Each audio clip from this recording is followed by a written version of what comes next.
Good evening, ladies and gentlemen. Welcome to tonight's edition of South Texas News and Reviews. This is Jerry Sansing. It's May the 27th, 2018. The times are going to change for air times on June the 3rd, which is a Sunday. So if this follows that, then I may be off just a little bit.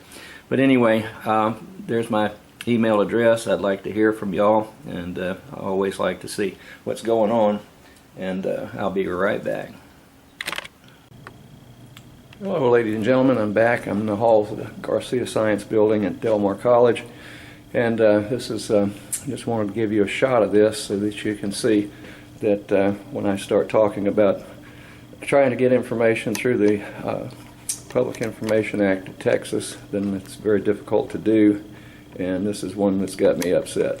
Okay, so I'm going to zero in on this. This is a research results supposedly from an award-winning laboratory experiment at Del Mar College, and you can see that Enterosort up there has a trademark on it, and every time it says Enterosort on any of these panels, it indicates, sorry about jumping around like that, but it indicates that Enterosort is trademarked. So I'm going to go back to the studio in just a little bit and discuss this further. This is something that's got me rather perturbed, I should say, and concerned about what we do and say at Del Mar College. Sometimes we speak with forked tongue.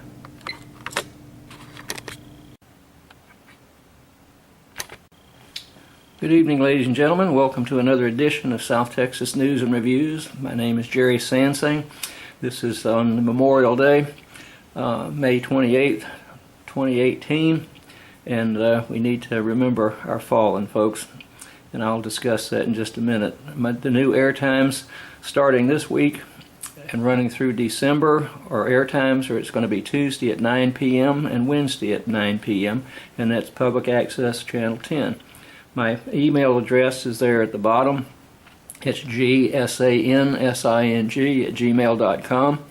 It's available through Facebook and so forth, and on YouTube I think it's back up. Just put in Gerald Sansing and try it out. If not, we'll fix that one real quick.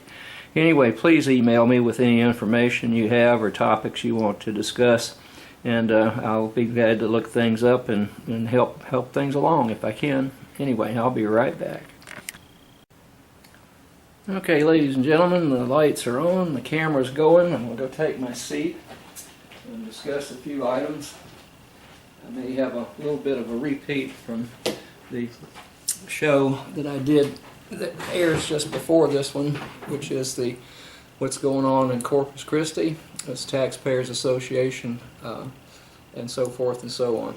Now, what I'd like to do is just go ahead and get started with this, okay? And just introduce this to you. Love these magnolias, folks. They're waning out now. It's getting too hot for them, and I'm afraid, that they're gone for the season. But they're beautiful when they're here. Now, here is one of the things I hold up every show. This is Pinocchio. We all know, I think, the story of Pinocchio. Came out of the Disney World, and Pinocchio would tend to lie about things, and his nose would start growing. And then there's Jiminy Cricket out there who's giving him hell and saying, why don't you cut it out?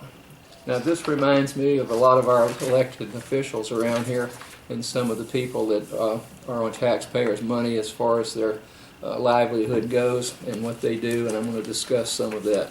I started with it on the What's Going On show, which precedes this one on Tuesdays and Wednesdays. Okay?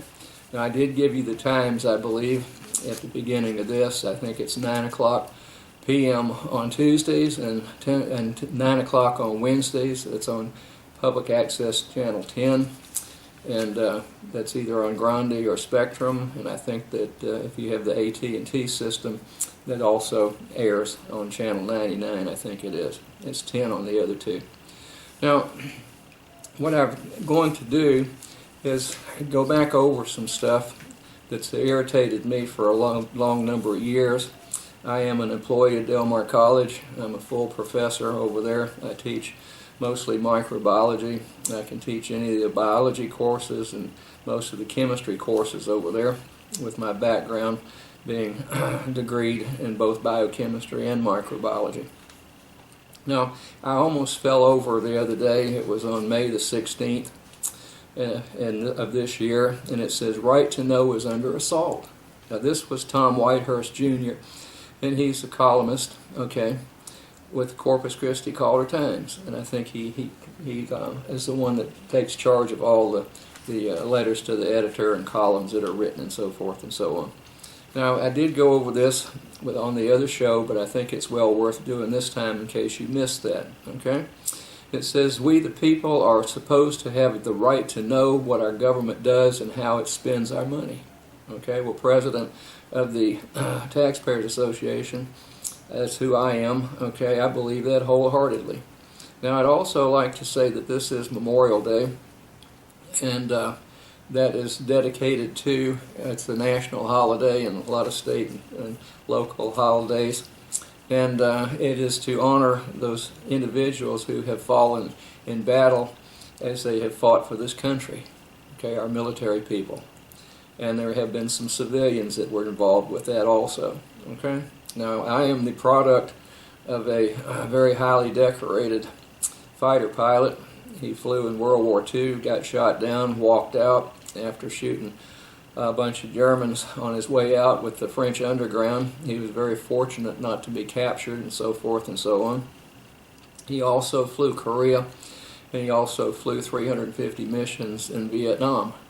So he's been around, folks. Now, my grandfather on my mother's side was a highly decorated captain in the Army during World War I.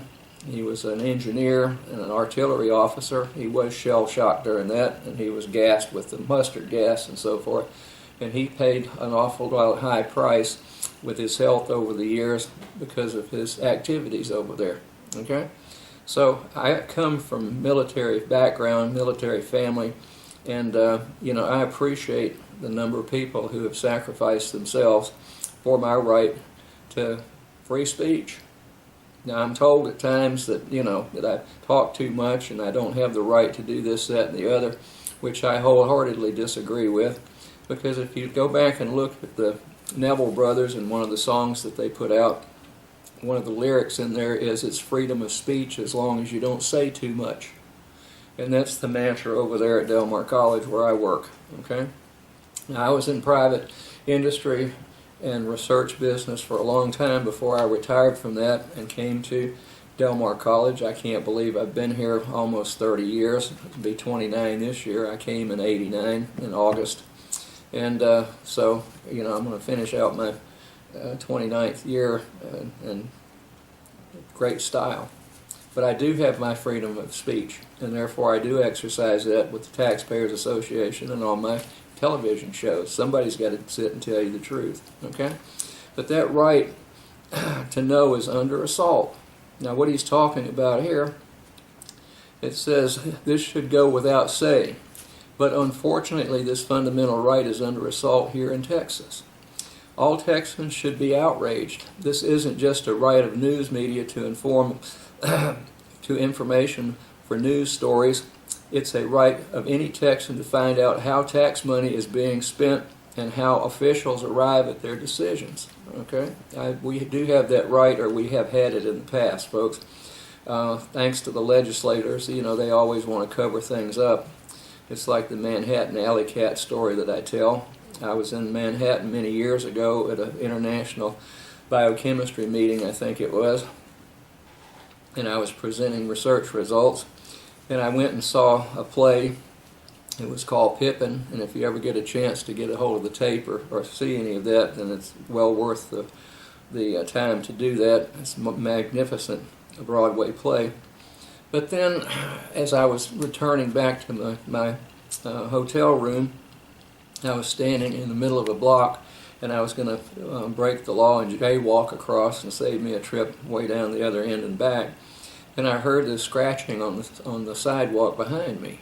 Okay? Now I looked around and looked down, and here's this scraggly old tomcat, and he had deposited his good news there on the sidewalk, and he was trying to cover it up, but there wasn't enough dust and stuff to do it. So he made a mess on the sidewalk and then had nothing to cover it up with.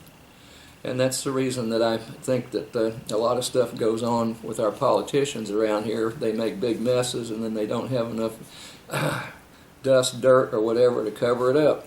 So I call it the Manhattan Alley Cat Syndrome. Okay? It's rights. Okay? It's the right of taxpayers and business operators who bid for government contracts to make sure that government officials aren't playing favorites with the companies they choose. Now that happened very blatantly, folks, with this Southside campus at Del Mar College. That was a whole bunch of money for a bunch of architects, engineers, contractors, and so forth. And we were profusely lied to about needing that campus out there on the south end of town at Yorktown and Rodfield Roads, that 96 acres that they spent $60,000 per acre for. Okay? And, you know, that we need this thing out there, and then we've got a Board of Regents member who keeps preaching, if you build a good place like that, the people will come. Well, we're putting $45 million worth of building up on East Campus at Del Mar College East, and we do not need that. Okay? It's a waste of time and money. We've been flatlined with the number of students over here, enrollment since 1992, and I've proved that statistically on more than one occasion. Okay, all right. So we need to figure out where this stuff goes. It's the right of those business operators to find out what worked and what didn't in their presentation, so they can be more competitive next time. Okay, the cornerstone of Texans' right to know is our Public Information Act. 2 Texas Supreme Court rulings in 2015 did egregious damage to it. One of those rulings allowed a giant corporation, Boeing, to keep secret the terms of its government lease. Okay, I think that happened up around the what was it? Dallas area, I think. Okay, and then it goes on. The other allowed a private entity functioning like a Chamber of Commerce or Economic Development Corporation, the Greater Houston Partnership, to keep secret its services agreement with Houston. Considering Houston's size, we can only imagine that a lot of public money was involved. Actually, the reason we can only imagine is that the formation is being withheld, or the information is being withheld. Okay? We shouldn't have to imagine. We should be able to find out just by asking. Okay? Now, it goes on with this and gives some other stuff about Representative Todd Hunter is going to host a seminar, Let the Sun Shine, Restoring Government Transparency in Texas. I hope he'll go do something about that. And this was a very interesting commentary and column by one Mr. Tom Whitehurst Jr. Okay? Now, with that, I'm going to indicate that I've had horrible times with Del Mar College, my employer, okay, in that I can't get public information out of that place in a timely manner, number one, and without them bending the truth on another one. Now, they will do everything at Del Mar College to try to stifle my ability and others of people's abilities to obtain public information. Now let me give you for instance, okay? Now the taxpayers meet on the first Saturday of every month at the Small Planet Deli at 2 o'clock. That's over on, I think that's Staples and Saratoga, okay? At 2 o'clock. There's a little back room back there in that delicatessen. Okay, now, I wish you'd go. And you know, the main topic of my show, What's Going On in Corpus Christi, is taxpayers' information and so forth and so on. Now, the Whitehurst article was one of the first times they've been screaming about this that I know of and can remember, and it's about time, okay? So, usually they don't publish things like this and publish some of the information that I've turned over to them with the lack of compliance with the Texas Public Information Act and my request through that. Since they do get advertising money from Del Mar College. We advertise a lot over there, as if people don't know that Del Mar College exists and where and how to enroll. But we've got a staggering budget over there for that. Now, what I'm going to do is a friend of mine who is a real certified public accountant, unlike one of the board members over there that claimed to be and was not. This man is now on the Board of Regents, and he and I, before he was elected to the board, I've been doing this for maybe 4 or 5 years, I guess, trying to figure out what in the world's going on at Del Mar College and why. And I know you can wish me good luck at times with that one, okay? So what we're going to do is we had asked for a review and allowing us to review 7 general ledgers, okay, accounts, and detailed printouts of those. Okay. Now on 9/11/14, we were informed that our cost would be, are you sitting down? To $26.7 million to provide us with that information. Then after several weeks, the information was provided for $0 after they've said that, oh, that was an arithmetic error and all this bovine excrement that you get from Del Mar College most of the time when you're after information. Then I have a friend of mine, Dr. Bruce Olson, and he submitted back in 6/19/2008, okay, a Texas Public Information Act request of Del Mar College, okay, and he was messed around in the same manner. He preceded us by a few years there, okay. Now here's what happened. Dr. Olson was locked out of his office a while back, okay, back around 2013, and his private belongings were taken from that and stored somewhere at Del Mar College. He has had a lawsuit pending against them for a long time. It finally came to fruition after Del Mar College spent $300,000 plus, essentially, to object and appeal the different rulings along the way. But here we've got December the 4th, 2017, okay, just not too many months ago, and this is on the Foghorn News. It says the Del Mar College Foghorn News. You'd think that this was a publication that was sanctioned by the college, but it's not, I understand, after we had a severe round of pornographic drawings and so forth, and one of the issues with that, and they say, no, we're our own entity, we're not associated with Del Mar College. I don't know why it says Del Mar College Foghorn News on the front. You know, I still haven't been able to figure that out. But it says Del Mar College faces possible payment. Jury rules school must pay former professor $664,000. Okay?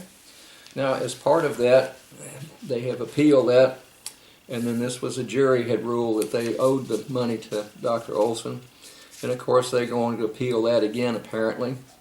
And I understand that they had a mediation, and it was supposed to be 10 days after that they were going to have to come back and either approve the mediation or not. And I don't know that he's heard anything. You know, that's Del Mar College. Those attorneys over there will do anything to stall stuff out and spend a whole bunch of money. And the whole bunch of money that they are spending belongs to you and I, folks. Okay? You and me. All right. Now, I'm going to read this. This is out of his proclamation on another lawsuit that's being filed in Travis County. It's Bruce Olson versus Del Mar College District, aka Del Mar College defendant in the district court. of Travis County, Texas, the 126th Judicial District, okay? And this is his second amended petition to that court. Now that's divorced from the one that the jury down here said that he should get $664,000, okay? That was a real piece of work. I sat through most of that, and they wouldn't allow me to be a witness for Dr. Olson when the jury was there. I had to do it just on the record, just before the judge. And, I mean, I better not say what I really truly think of the general counsel at Del Mar College and the insurance company that's having to bear through this too, what their attorney is like. Okay, they get upset, they make asinine statements, they get, spouting off at the mouth like they were, the king of all things law as far as lawyers go. And I've got to, I won't get into it, folks. It is sad to the point of almost being laughable. So here's what Dr. Olson wrote down. On June 19th, 2008, Plaintiff Olson submitted a Public Information Act request to Del Mar College. Okay?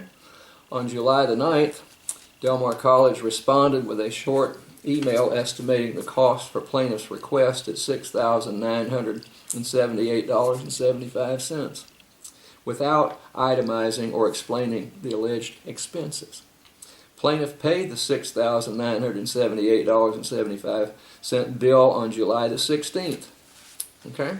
On October 14th, 2008, Del Mar refunded $3,591.75, representing this amount as the difference between the estimated cost and the actual cost. Again, the bill was not itemized, detailed, or explained, which it should have been, okay, by law.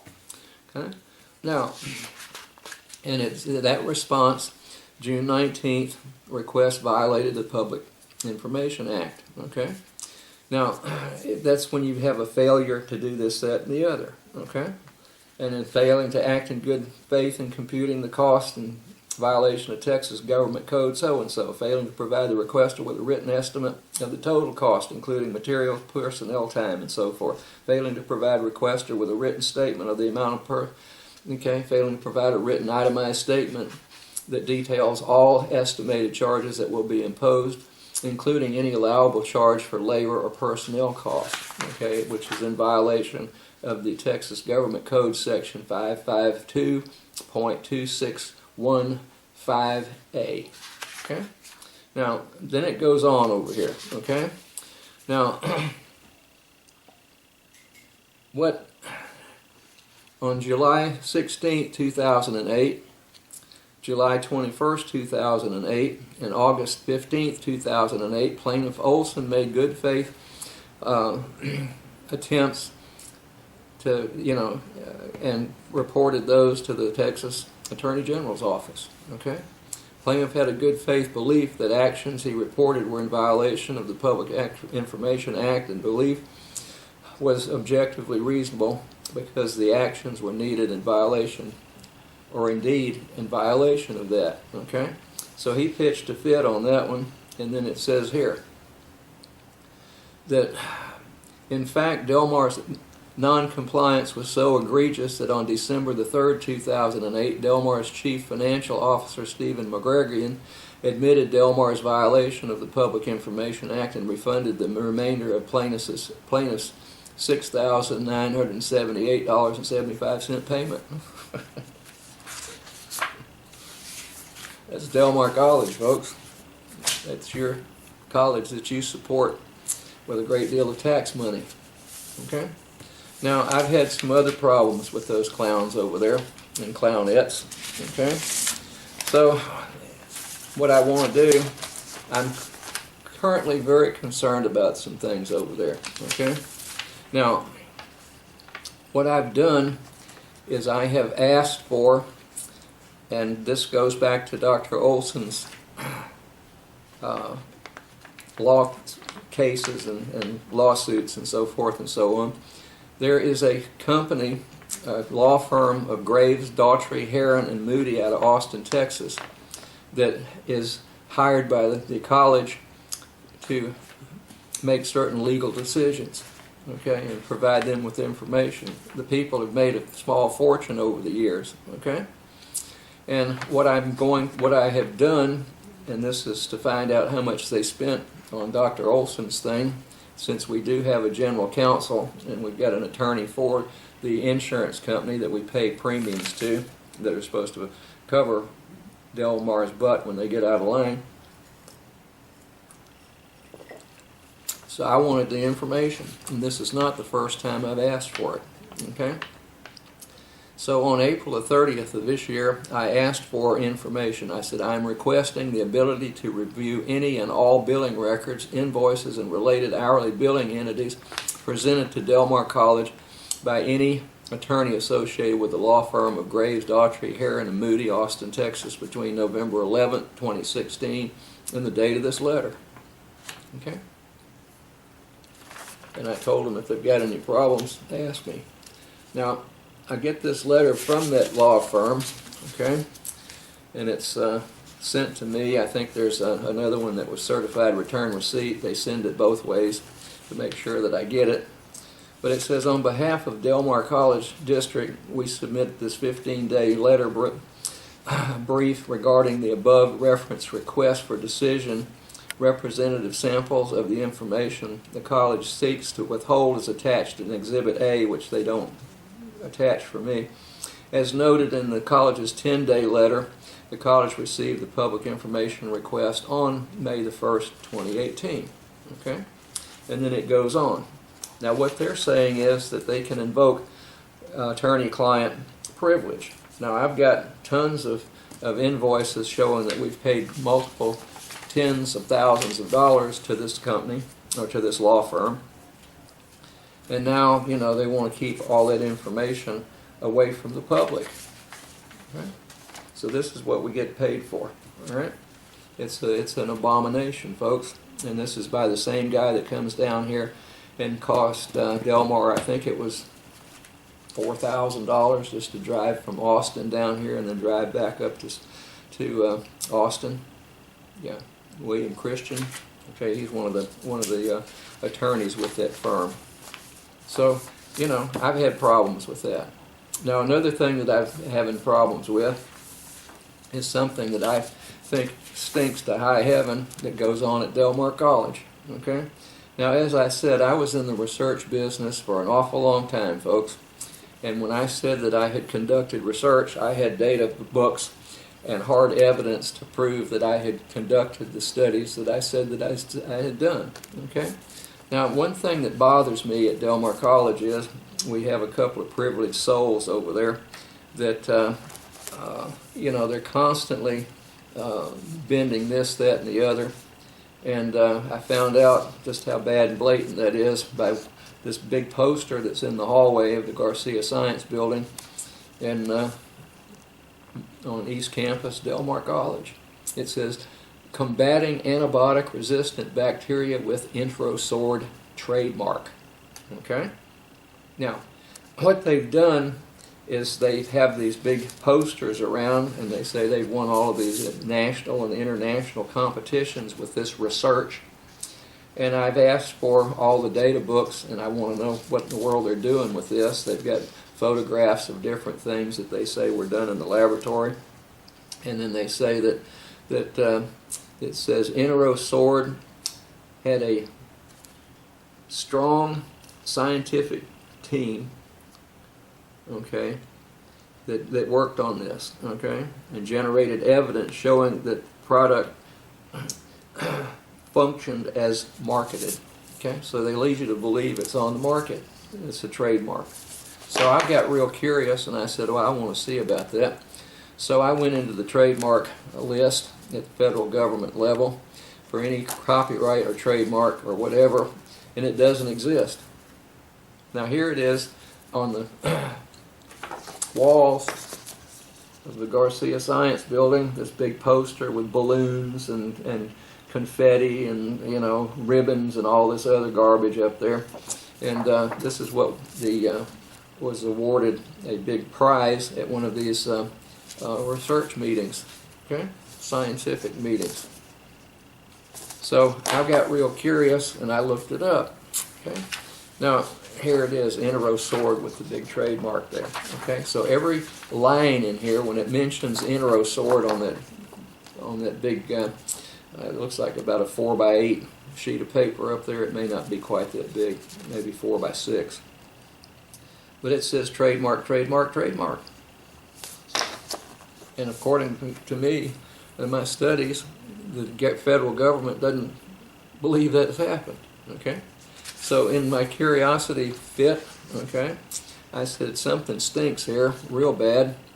So back in July 17th of 2017, okay, through my rights under the Texas Public Information Act, Texas Government Code Chapter 552, I am hereby requesting copies of any and all contracts, agreements, or U.S. patent applications between Del Mar College and any other organization, business related to the numerous publications that Del Mar College students and faculty members have developed a life-saving, in quotes, spray, Enterosword. I would like to set a time and place at which I can review all of the research notes and documentation related to the development of the professed new product, Enterosword, by the students, faculty members, and staff of Del Mar College over the past 5 years. I am also requesting a review time for all documents pertaining to any and all taxpayer-supported grants, okay, related to the research conducted by the Del Mar College students and faculty members involved in the development of said Enterosword. I mean, they preach it's there, okay, and it's trademarked. Now, here's what I got in response to that one on July the 31st, 2017. Thank you for your Texas Public Information Act request that was received by the college on July 17th, 2017. The college has reviewed your Public Information Act request for information relating to a life-saving spray Enterosword and has determined that there are no documents responsive to your request. Enterosword was a theoretical concept submitted by students in a competition. It is not a real product. Well, they say it's a real product right there. It's advertised in the hallways, folks. So when people see that, what do you think? Okay? Yeah, they're going to say, hey, this is great, you know. Now, this was supported by National Science Foundation, United States Department of Agriculture, and the, I think, American Association of Community Colleges. They have some granting stuff, and it's right here at the bottom, so I have taken upon myself to ask them if this is a real grant, and I even asked for a copy of the grant, so I guess it doesn't exist, and they say it is. It's sponsored by this, and down in the small print they give me the grant numbers and so forth and so on, so I have written those entities and found out. Okay, I'm going to find out what in the world's going on with my tax money, both federal and state. Then on August 22nd, 2017, I filed a letter with Dr. Mark Escamilla, and I got blunt about this and said that this is what happened, and I got zero response from him, which does not surprise me whatsoever. I'm as popular as inflamed hemorrhoids over there at Del Mar College, folks, because I have the ability and desire to find out how I'm being duped. Okay? Now, again, let's see when this was. This was in April 30th of 2018. Okay. What was this one about? In response to your resubmission of the same PIA dated July 17th, 2017, the college has the same response that was previously provided on July 31st. I resubmitted it. Okay. No responsive documents. The college has reviewed your public information, and this was not, it was a theoretical concept. Okay? And I said, in response to your request for a copy of a trademark application submission and granting by the trademark office, the college responds as follows. No responsive documents. Enterosword was a theoretical concept submitted by students in a competition. It is not a real product. Okay? In response to your request for complete travel expense reports of all DMC persons, faculty, and students attending the 2017 high-tech conference in Salt Lake City, okay, where they won this award. And it says, I've got their printout from that organization stating that Del Mar presented that information. It says no responsive documents. No college or grant funds were expended for this conference. Well, who paid for it? Okay, in response to your request for scientific proof that remarks made in a poster about traditional instructors are true or valid, no responsive documents. And if they can be of any further assistance, then they'll be more than happy to do that. Okay. Then on April 30th, here we go again. I sent the same request in for the information on Interosorb. And as usual, here we go. Thank you for your request. The college has reviewed your public information request for information related to the development of the life-saving spray Interosorb and has determined there are no documents responsive to your request. Interosorb was a theoretical concept submitted by students in a competition and is not a real product. Then we have the Caller Times. This is May 16, 2017. Students take aim at antibiotic resistance. Okay? Now, I know all about antibiotic resistance, folks. I've got publications in refereed scientific journals with work I did with certain bacteria that are penicillin resistant. Okay? And I can tell you why they're resistant and how they got there. Okay? But it shows a picture of 3 students in their lab coats holding up test tubes and so forth and so on. Okay, I think that somebody ought to give them a lesson on how to be safe in a laboratory, because you don't leave your belly hanging out of the lab coats. Okay, and at least they've got their gloves on, and then they go out in the hall and eat donuts and stuff with their gloves on, and then go to the bathroom and spread that stuff all over the handles on the doors and up and down the hallways. And when I had a proof that somebody was hauling stuff up and down with their gloves on outside of that laboratory, our illustrious head of the security over there, I won't mention her name on the air, but I asked for a film clip from the surveillance cameras over there and was told that no, that would violate that person's privacy if that showed her carrying all that stuff up and down the hallways with her gloves on.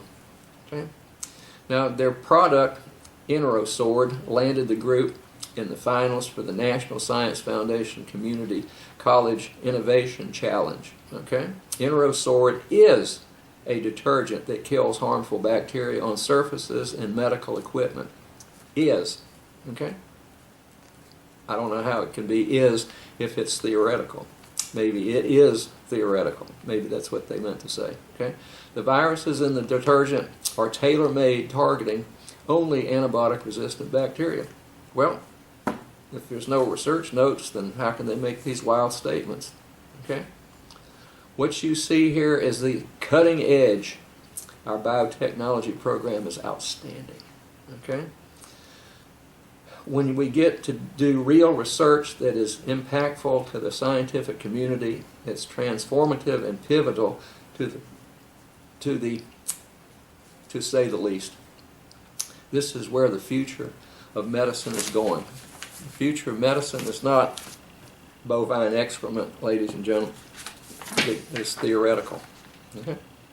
They say they've got the product, and then the Del Mar College says they don't. So, I think that's academic and research dishonesty. Anyway, here's another one. Del Mar College students develop life-saving spray. This one came out in the Business News here in Corpus Christi.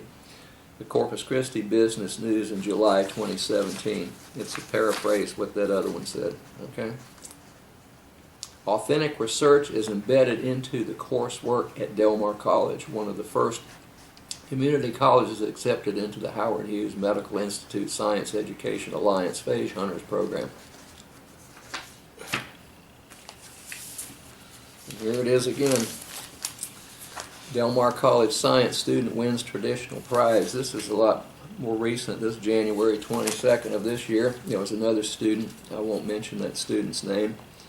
But it says, we're looking at bacteria that are struggling to be killed, she said. And her research on bacteriophage, a new type of virus that is said to kill only preferred bacteria. With that, we did an antibiotic resistant study. We're looking at bacteria that are struggling to be killed. Okay? I don't know how you struggle to be killed. That didn't make a whole lot of sense to me. But there's some more horn tooting on that one. Okay? Now, the foghorn has been known as the school newspaper for a long time. Okay? And there were some disgusting things that came out. On February 19th, 18, Mark Young, who was he was, I think, the chief editor or whatever, student over there, I think he's a whopping 19 years old, he started these columns, Sex with Mark, useful tips for safe but fun sex. Okay? And I've hashed this over again, and it was in the newspaper, but he's talking about condoms are fundamental, and take a test you don't have to study for, and it's lube, lube, lube, so you don't get STD infections and spread them around. Okay, and this is disgusting. Some lingerie or sex shops will even let you taste test the lube before you buy it. That's really what we need around the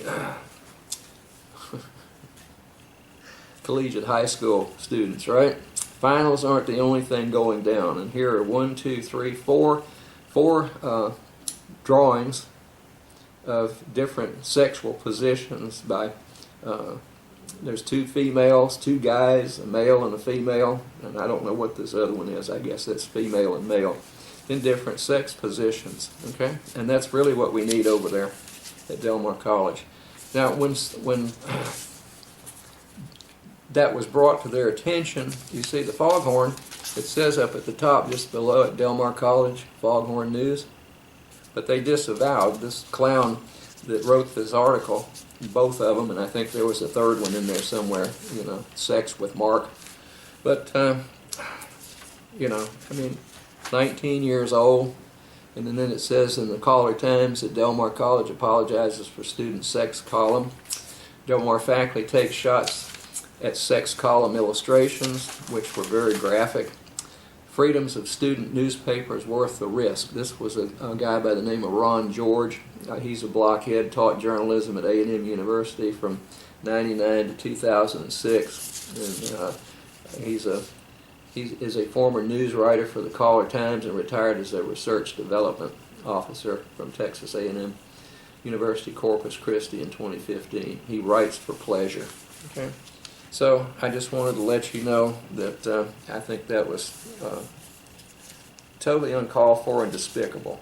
Okay, and you know, now they just use the ploy that the foghorn is not the paper. Then the foghorn has done an extensive number on one of the longest running and longest Del Mar College region over there. He came in a year before I did. I think Dr. Watts started in 1988. I came in '89, and it's been here's the board regents.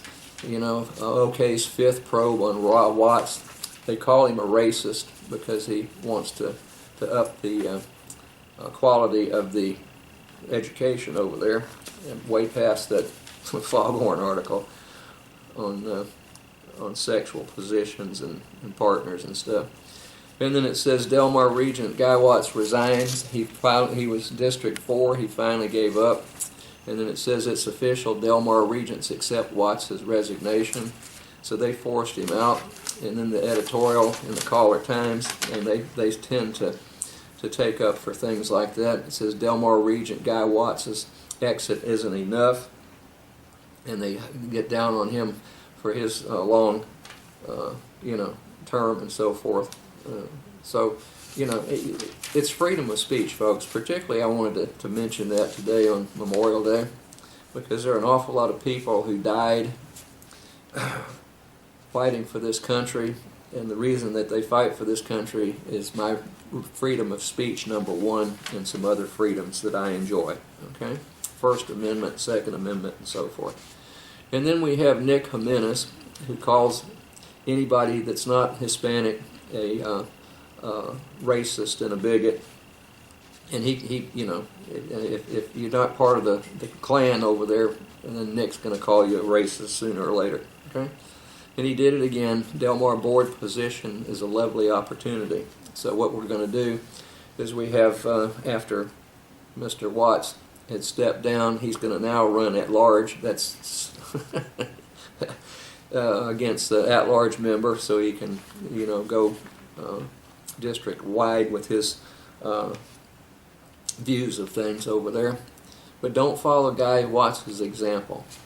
And that's, so he's cautioning anybody about this. And then they got a picture of this Tukey Viking mascot over here. And A&M Corpus Christi, you know, we've got a new deal going with the Island University out there to have students enrolled in both places. And I could go on for about 6 or 8 days on Mr. Watts, okay? But I think it's very deleterious to have somebody with the exposure that Nick Jimenez has as guest columnist, and at the Caller Times he's been writing over there for years and years. And, you know, fortunately, or unfortunately, I guess, calling Dr. Watts a racist isn't the first time he's used that handle with other people.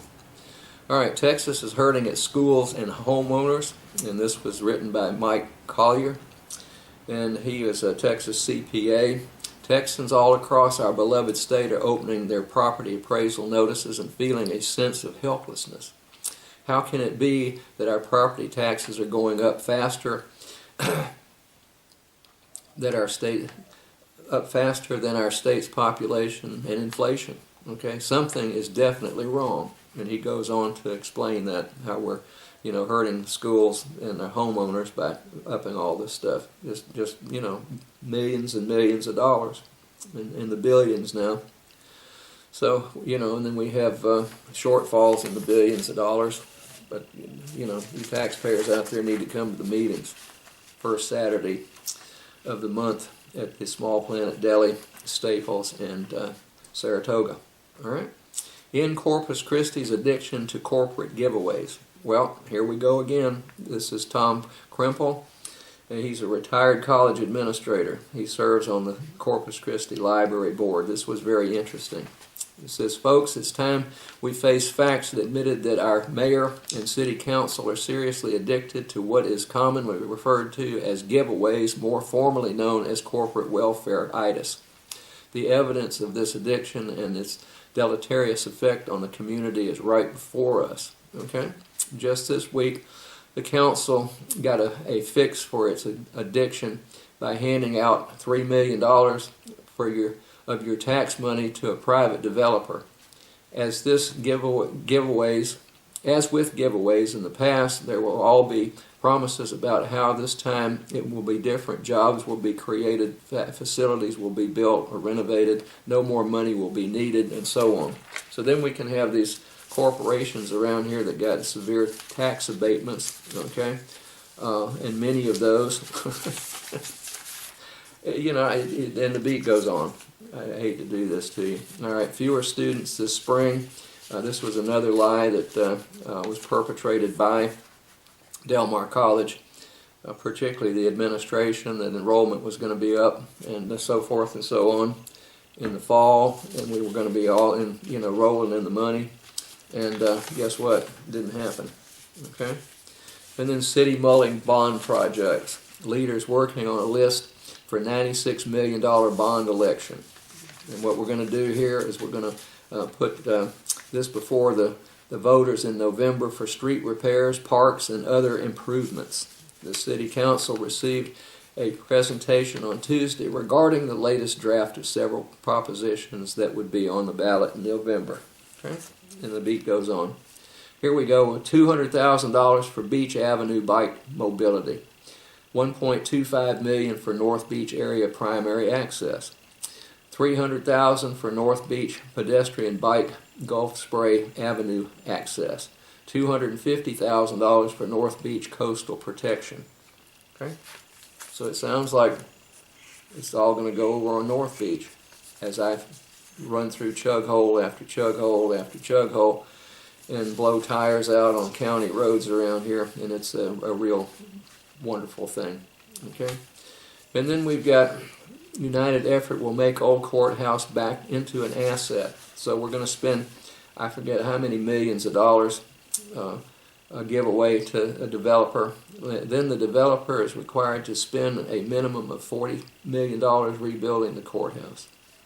But I forget how much money that we're going to stick in there as taxpayers. Approved $3 million Type A funds toward the courthouse renovation project. Okay.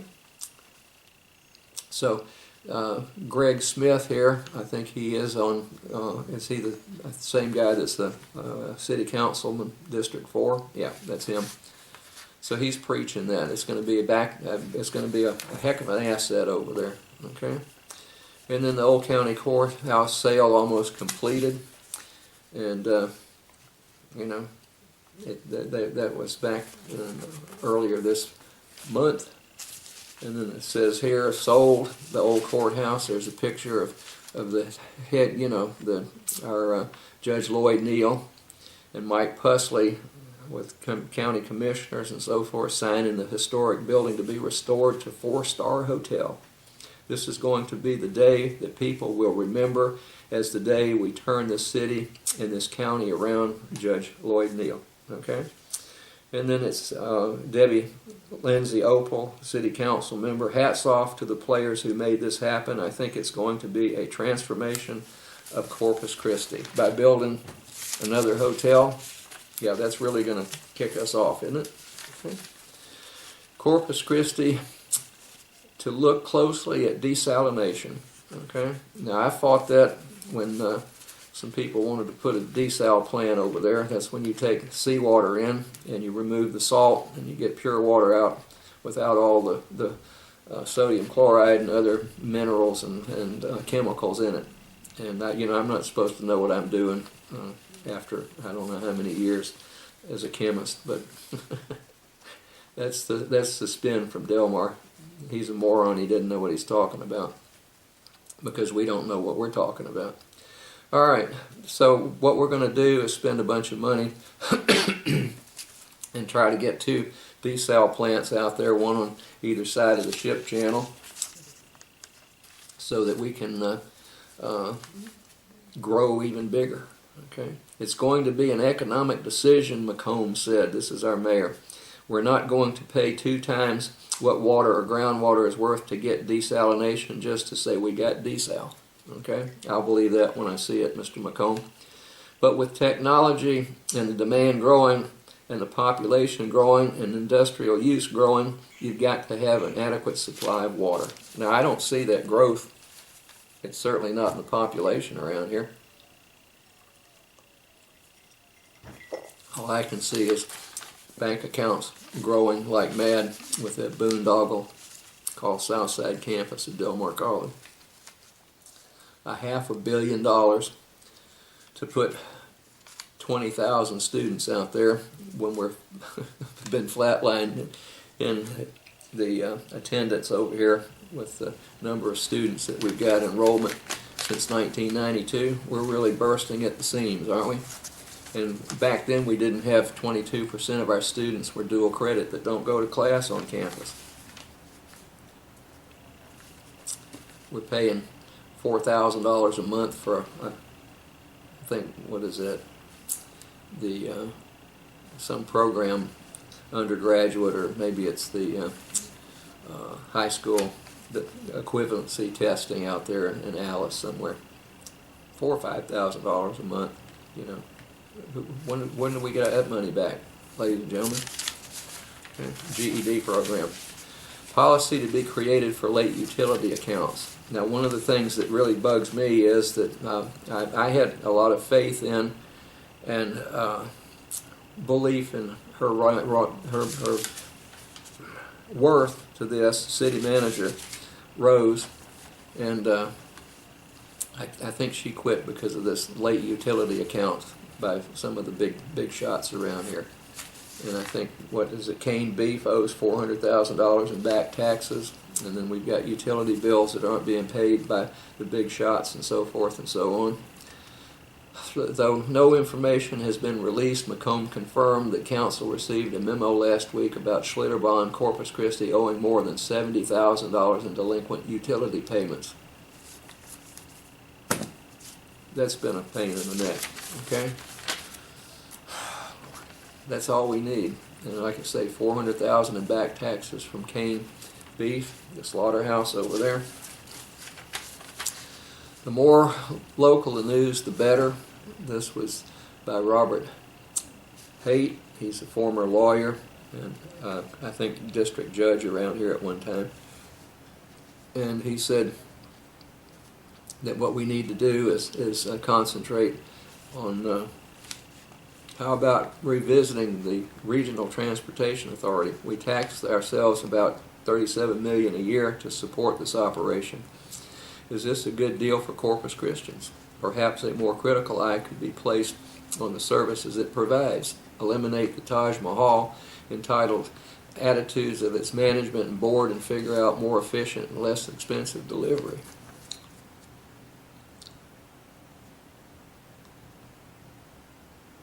Today also we find out that 10% of the city's proposed $20 million operating deficit is attributed to a single business that has racked up unpaid water bills for an extended period. Really? Can anyone seriously doubt the absolute mismanagement of this city? This seems ripe for critical analysis. So, Judge Pate, I agree with you. It should be concentrated on local things. Much like Del Mar College, pulling your legs and so forth and so on.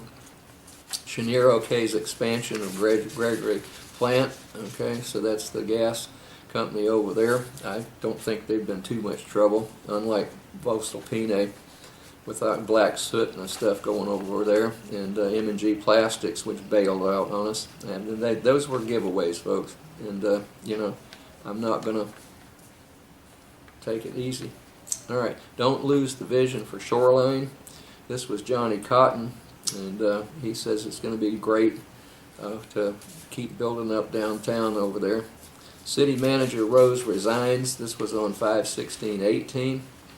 Resigned from her position as City Manager Tuesday. Rose was hired as City Manager in July of 2016. Okay? So I hated to see that happen, folks, but I don't know what kind of pressure it was down there. Or maybe she looked at the shortfalls and all the shenanigans going on down there and decided that she was going to show that she does have some integrity and she's not going to go down with the ship, so to speak. Okay? And then the opinion over here, the editorial, which was May 17th, Rose took the fall for Corpus Christi Council. The Corpus Christi City Council had a problem with how City Manager Margie Rose ran the city out with it. Okay? This council did Rose and the people of this city a disservice in dancing around whatever issues it had with her. No mayor or council wants to be remembered for running off the city's first female and first black city manager, but guess what? It happened anyway. On face value, Rose resigned Tuesday because, well, it was time. There were clues. An item showed up with no warning on Tuesday's council agenda for a closed session to deliberate the appointment, employment, evaluation, reassignment duties, discipline, or dismissal of the city manager. And while that session still was underway, we heard rumors of her pending departure from well-connected members of the community. And it goes on. Okay? It's a tragedy, folks. And then it says that the manager's resignation surprises city leaders. Well, according to the opinion there, that's not the truth, is it? Okay? But, like I say, here we go again. This is our elected officials around here. A bunch of Pinocchios. Okay? And that's the reason, I guess, they have a plastic surgeon down there cleaving noses back every single day that they're down there. And, you know, I can tell when they're lying to me, folks. I'll just watch their lips, and when their lips start moving, they've done it. And then here's another DSAL article. Businesses owe Corpus Christi millions in overdue utility bills. That was a follow-up to one of these, or I guess that was a prelude. By city staff estimates, there are about 1,300 commercial utility accounts that were considered delinquent or slow pay in their utility bills as early as this month. Okay, so go City Council members and Del Mar College Board of Regents members. Not all of them fit into that category, just the majority of them. I've got a good friend that's on that, one of those, and been knowing him for a lot of years before he was elected to that. And his wife was unceremoniously discharged from Del Mar College. They had a dismissal hearing that I sat through 6 days of that. One of the finest PhD nursing instructors that you could ever find. And in total gratitude for her excellent teaching and her devotion to students in Del Mar College, 3 students complained, so they said, well, we'll just dismiss her. We don't like her anyway. So, anyway, what can I say? I guess I better not say too much more. I need to get this over and have it put on the air. So what I'm going to do is just ask you to please contact me at gsansing@gmail.com and keep watching, folks. And I'm going to go ahead and turn this off and zoom in on those beautiful magnolias. And I will see you next time. There you go, ladies and gentlemen. Enjoy. And they put off one of the best odors that I've ever sniffed in my life. I grew up in South Georgia and Alabama, East Texas with these things. They're just absolutely magnificent. And I especially dedicate those to my mother, Miss Connie, my deceased wife, Miss Lynn, and my friend, April 23. Enjoy.